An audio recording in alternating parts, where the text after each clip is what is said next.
Senator John Barrasso joins us now. He's on the Foreign Relations Committee in the United States Senate. Mr. Senator, do you see signs of impending regime change in Iran? Well, I do, Stuart, but remember, we have been there before. I stand with the freedom-loving people of Iran who want to get out under this oppressive regime who's been doing what they've done for the last 40 years. And President Trump is right. We can never allow Iran to get a nuclear weapon. It's a remarkable turnaround in 2 weeks, isn't it? 2 weeks ago, Qasem Soleimani was organizing protests and death and destruction across the Mideast.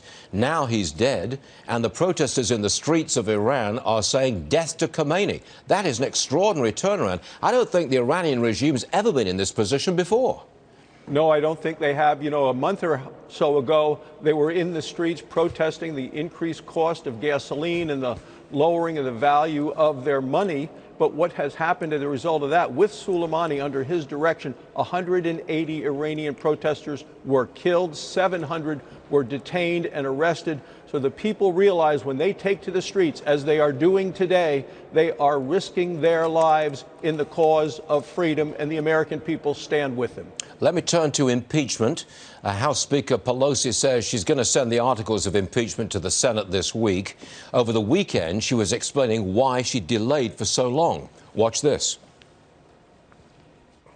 I've always said I would send them over, so there shouldn't be any mystery to that.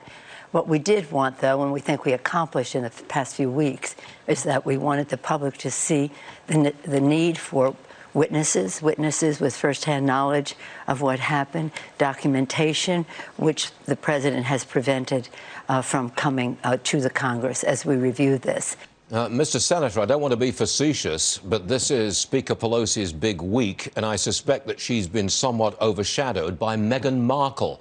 I'm not being silly here, but it is a point, isn't it? Well, it is. And Nancy Pelosi caved on this. She talks about the public. The public saw through what they did in the House and what she was doing with holding them. They saw that as a political stunt.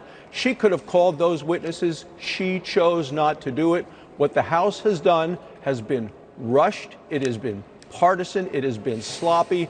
The case is very weak. Stuart, we have a lot of things we need to deal with in this country. We have to secure our border. We need to deal with roads and bridges. We need to lower the cost of health care and specifically prescription drugs.